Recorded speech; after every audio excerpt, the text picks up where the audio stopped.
Eh bien salut à tous, j'espère que vous allez bien. On se retrouve aujourd'hui dans une toute nouvelle vidéo où nous allons analyser une vidéo qui est sortie sur Twitter où on peut y voir un prédicateur chrétien tentant de partager son message du Christ dans une rue de Paris et puis qui est encerclé rapidement par une foule d'islamistes, de musulmans, scandant Allah Akbar. Rapidement, la situation dégénère et la pression de la foule le réduit au silence.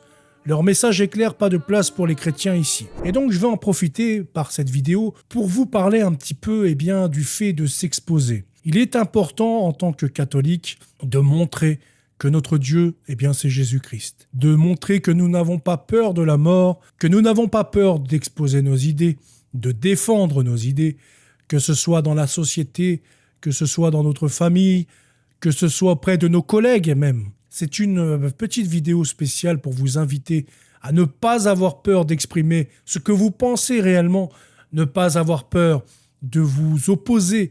Par exemple, pendant le repas du midi et au travail, si un collègue ou deux commence à blasphémer ou à parler de choses dégueulasses, etc., n'hésitez pas à les recaler, n'hésitez pas à exprimer ce que vous ressentez. N'hésitez pas à défendre le Seigneur en tout temps et toujours, même si vous êtes tout seul, même si vous risquez la mort. N'hésitez pas.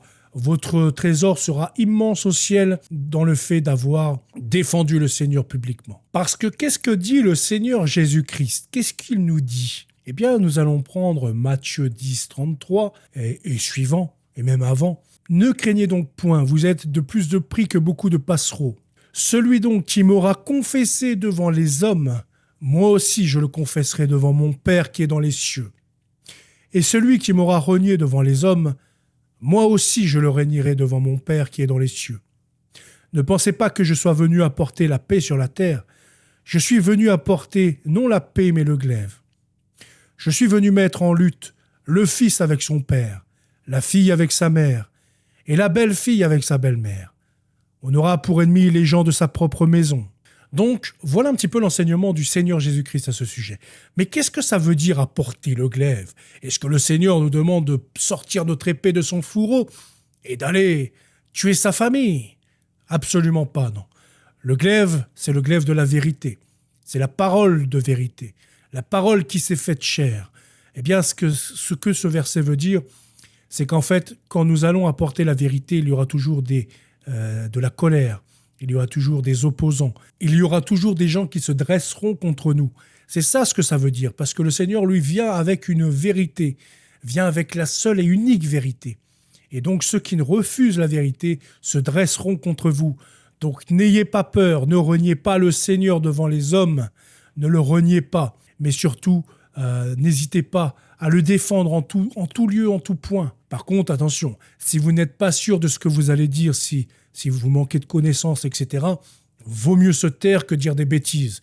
Vaut mieux se taire que de paraître être un inculte, parce que vos opposants s'en serviront contre vous.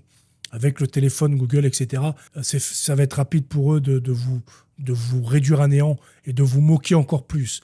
Alors nous allons écouter un petit peu cette vidéo pour voir le courage de cette personne chrétienne, parce qu'il me semble qu'il n'est pas catholique, mais il doit être évangélique. Là, on entend les Allahu Akbar. Donc les musulmans qui l'entourent.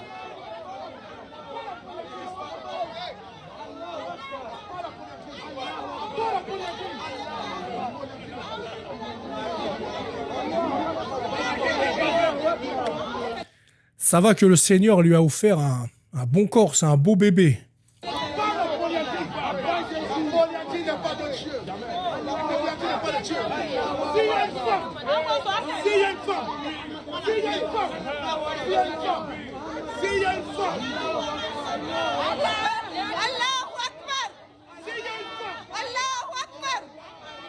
Donc il l'empêche de s'exprimer, il l'empêche d'aller par-ci, par-là.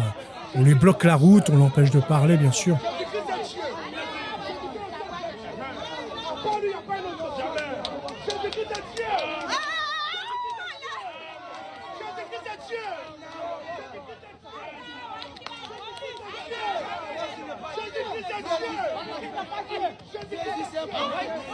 Et donc il est en train de rappeler que Jésus-Christ, c'est Dieu. Parce que pour ceux qui ne le savent pas, dans l'islam, Jésus-Christ n'est vu que comme un simple prophète. Un prophète qui a quand même toute sa place dans le Coran et qui est supérieur au prophète Mahomet, dans le Coran en tout cas. Mais il reste qu'un homme, qu'un envoyé de Dieu. Et il me semble également que dans le Coran, ça sera Jésus-Christ qui jugera les hommes comme dans la Bible. Mais pour autant, voilà, il n'est pas un Dieu dans le Coran. Alors que pour le catholicisme et puis pour la vérité, pour l'Église de Dieu, Jésus-Christ est pleinement homme et pleinement Dieu. Voilà la différence qui est exprimée dans cette vidéo. Jésus, c'est un prophète, mais c'est Dieu, il ne meurt jamais. Allah, de lui, comme Jésus. Et d'ailleurs, dans le Coran, on l'appelle Issa et non Jésus. Donc, de facto, on peut se poser la question, le prophète dans l'islam, est-ce bien le vrai Jésus ? Puisque pour nous, Jésus-Christ dans la Bible, il est Trinité. Il est Dieu fait chair, il est le Verbe, comme Matthieu le dira dans les premiers versets. Voilà, il n'est pas un prophète. Alors que dans le Coran, il l'est et il s'appelle Issa. Est-ce les deux mêmes personnes ? C'est des questions à se poser. Quand Jésus, quand Marie elle est enceinte de Jésus, est-ce qu'elle était Dieu ? Quand elle a couché, elle était Dieu. Je ne vois pas trop le rapport avec ce qu'il dit. C'est pas parce que Dieu était dans son ventre que forcément Marie est Dieu. Marie est une créature sans imperfection. Elle est immaculée conception. Donc, elle n'a jamais péché et elle est restée vierge toute sa vie. Mais elle reste qu'une créature. Il n'y a qu'un seul Dieu, il n'y a pas.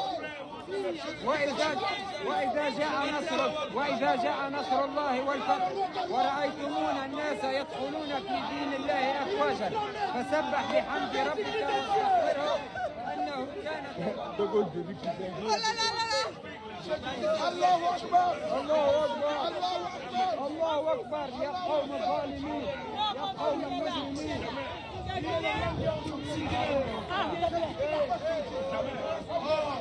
Donc vous voyez bien le verset exposé clairement ici. Ce chrétien prend le glaive de la vérité, vient sur la place publique, se confronte aux idées du monde, se confronte à ses opposants et déclare que Jésus est Dieu. Il confesse Jésus auprès du monde et donc le Seigneur le confessera auprès du Père.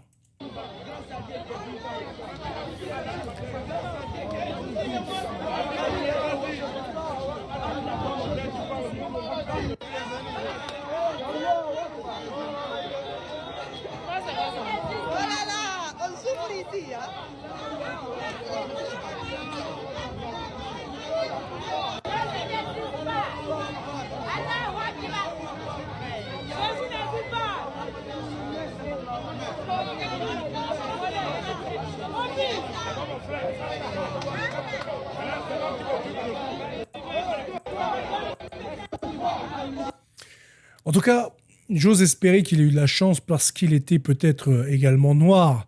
Je pense qu'un blanc ici aurait reçu certainement quelques calottes ou quelques pralinax par-ci par-là. C'est pour cette raison que j'invite toujours les catholiques à pratiquer un sport de combat pour être amenés à se défendre quand il faudra confesser le Seigneur devant les hommes, quand il faudra s'opposer aux idées contraires à notre religion. Parce que de toute façon, il ne faut pas se le cacher, l'islam gagne du terrain en France.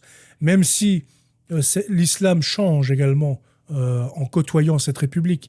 Nous pouvons voir un islam des musulmans surtout, beaucoup plus moderniste, beaucoup plus éloigné des premiers musulmans, beaucoup plus éloigné de l'islam des pays arabes, avec l'islam qui s'occidentalise. L'Occident a changé les musulmans. Ils sont tombés dans la décadence également. Pour beaucoup, je connais quelques musulmans, pas énormément, un ou deux, qui sont des musulmans vraiment sérieux, vraiment pieux, où on peut avoir de saintes discussions ensemble, où il accepte mon point de vue, j'accepte le sien, etc. Mais il y a également, il ne faut pas oublier de le dire, dans cette masse de musulmans en France, des musulmans qui refusent systématiquement la parole jusqu'à en venir à la violence. Et dans ces cas-là, il ne faut pas avoir peur et user de la légitime défense également. Vous pouvez vous défendre si un musulman vous attaque. Vous pouvez vous défendre sans aucun problème. Le catéchisme de l'Église catholique le stipule.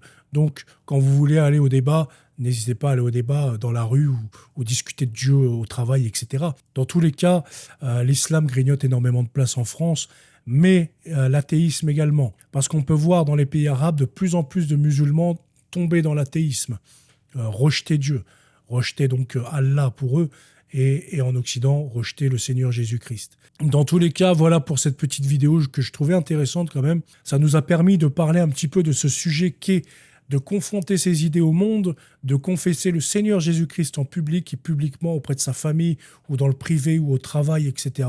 Et de ne pas avoir peur, parce que nous savons déjà que nous souffrirons parce que nous confessons le Seigneur. Voilà, c'est tout pour cette vidéo. J'espère qu'elle vous aura plu. Je vous souhaite une très bonne journée. À bientôt. Salut.